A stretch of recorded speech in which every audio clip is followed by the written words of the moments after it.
So you're probably like, oh, like, public infrastructure kind of sucks too. Like, I don't want to get in a plane for 2 hours, 3 hours, 4 hours. But also, Amtrak derails all the time. The line of railroad derails all the time. I get stabbed in the subway, the buses, a lot of things. Bridge collapsing.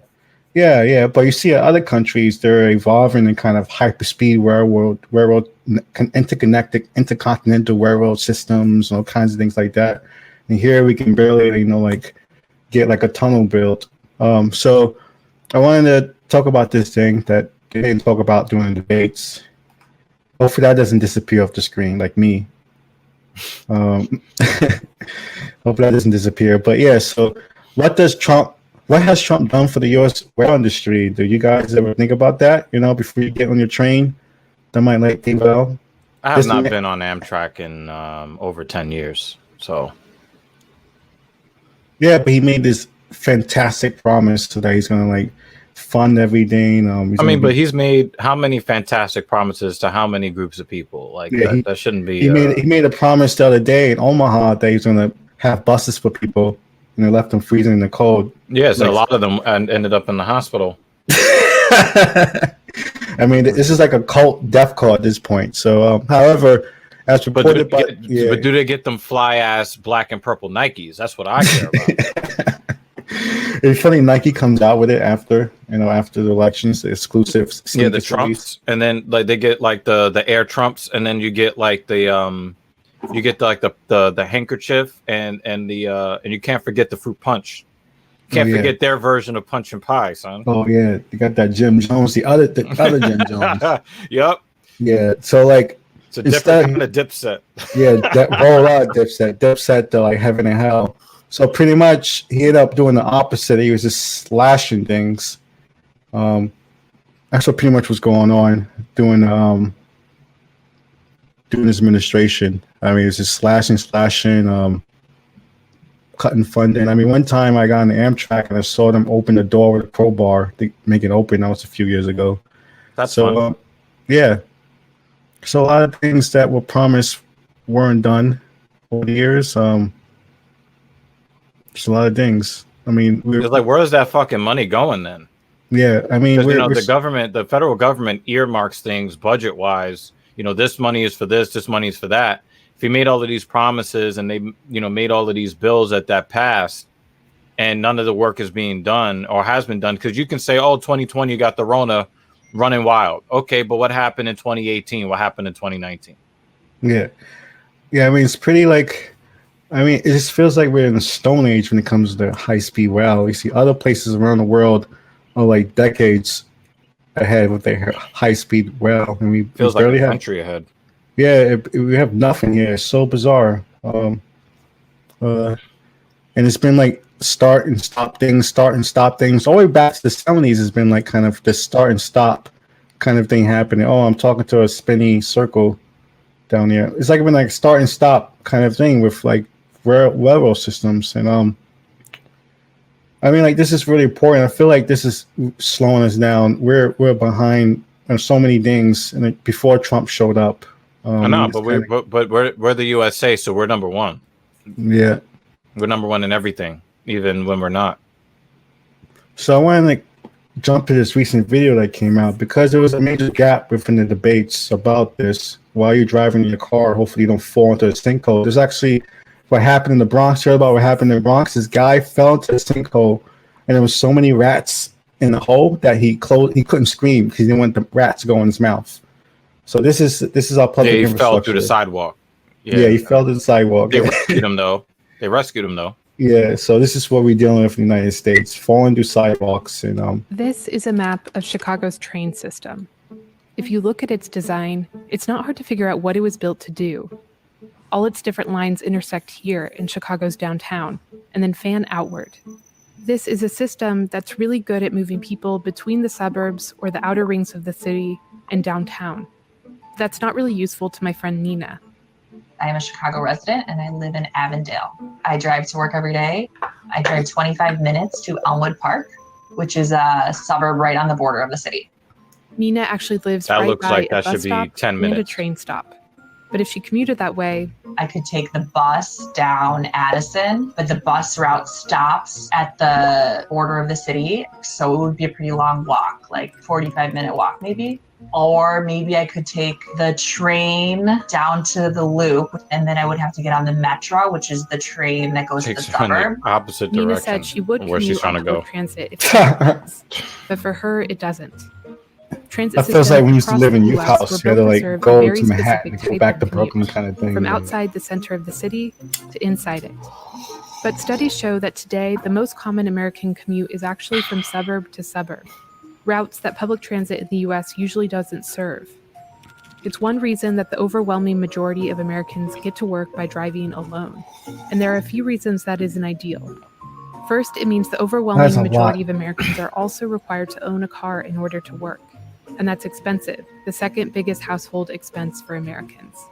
And all that driving also means that transportation is the single biggest way Americans emit greenhouse gases. And because most Americans don't rely on public transit, making it better is rarely a top political priority, which makes things even harder for the people who do rely on neglected transit systems. So what would it take to shrink this part of the chart to get Hey, more Phil, Americans to pause use this real public quick. transit?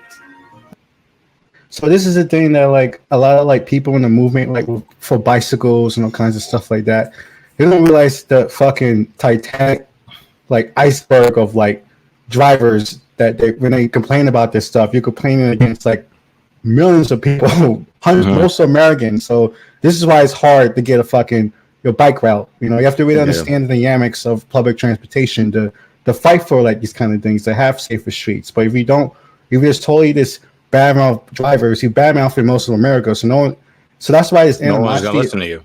That's why I don't. That's why the animosity of bicyclists is so bizarre because it's like, why would we be mad at a bicyclist? It's like the most harmless thing, but because of this, like, I don't know, it's just weird. Yeah, they're not being balanced about the conversation. They want to go from there being no bicycle lanes to we need to ban driving, and it's like that's 75% of the population, like most people. But, but most people when they look at the argument, they don't even look at it from a practical viewpoint or stance because what they do is being actively assaulted as if they're doing some evil thing that needs to be eradicated. And it's like, wait, I'm just traveling. Like, it's also my freedom. Like, you should be able to ride your bike and do so safely. But if I choose to drive my car, it's not up to you to take that freedom from me. Yeah, I mean, that's the thing. It's like 75%. That's huge. I didn't even know it's that big. I mean, but we live in New York. Yeah. So we think about, we have like the most intricate rail system, public transportation system in the world.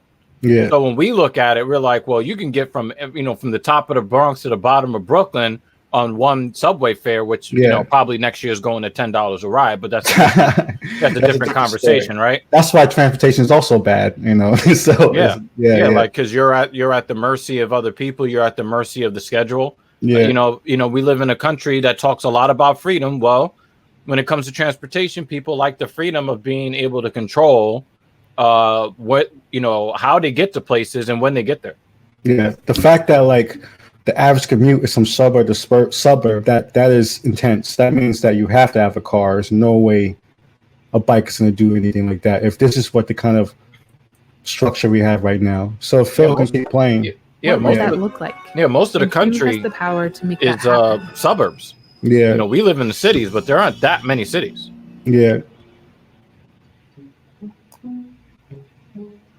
This is Cincinnati in 1955. It's what a lot of American cities used to look like. There were some highways, but most of the city was on a grid, which made it easy to get around either on foot or on public transit, like streetcars. But around the same time, a huge government infrastructure project changed the U.S. dramatically. New interstate highways were built from coast to coast, many of them running right through the downtowns of many cities. Through black neighborhoods. Cincinnati looks like missed this. that, right? Instead of a grid, there's a tangle part. of highways. It makes some neighborhoods almost impossible to get to on foot. And if you don't drive, it's hard to get around the city at all. The same thing happened in countless other cities too, like Detroit and Kansas City. And as cities expanded outward along those highways, one kind of American neighborhood flourished. entirely residential, filled with single-family homes. And because they were spread out instead of dense, they also changed how Americans got around. Living there required you to travel a lot farther for just about anything. By 2020, a study Especially found that food. the average workday distance traveled for Americans was 7 miles. Now, if you're a driver, that doesn't sound long at all. In fact, in your head, you might be thinking that only takes 10 minutes. Adij Yeah. Omer co-authored that study. It's a biking distance that is both strenuous and potentially unsafe. And for Oh pedestrians, shit! it's nearly 7 miles on a bike in New York City any kind of reason. before the pandemic. Oh my god! You'll age 20 years because you're afraid of getting hit by an Uber. That's why I have so many friends who are The riding into the approach Bronx to now neighborhood because it's like planning so has safe created now to places that ride. look It's more less like drivers. Neighborhoods designed to put you closer to what you need, that center around a transit hub with buildings that contain not just housing, but office space and businesses too. This is called transit-oriented development. And the people who live in these places are less likely than the national average to drive, and more likely to walk, bike, or take transit. But developing new neighborhoods like this is an extremely long-term project.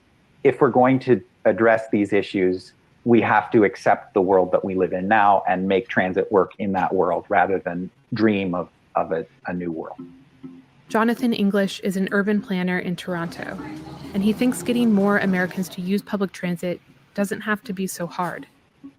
In a research project, Jonathan created these maps of American cities and drew lines on them wherever there was a reliable public transit route, which he defined as this. A bus that comes every 30 minutes till midnight, 7 days a week. The 30 minutes. Bare minimum of a transit. Oh, that's the bare minimum. Okay. That you can count on. These were the results in Denver, Portland, Charlotte, and Washington, D.C. You can see a familiar design in them, service-oriented around a downtown, but that doesn't really connect neighborhood to neighborhood. And this was the result in Toronto. When you go to a Toronto suburb, it's not very unfamiliar to any American. You see houses with big driveways, 2-car garages, winding suburban streets. The difference is that the bus goes past those single-family homes every 5 minutes, and it runs 24 hours a day. And that difference changes everything. Even car owners in Toronto ride the bus. And Jonathan says the lesson for American cities is obvious. That shows that it is possible that if we invest in basic operations and improving basic. Yeah, so I mean, but it's the thing where we're not doing that. We barely have those kind of infrastructure projects that take years and years to finally get approved and get done.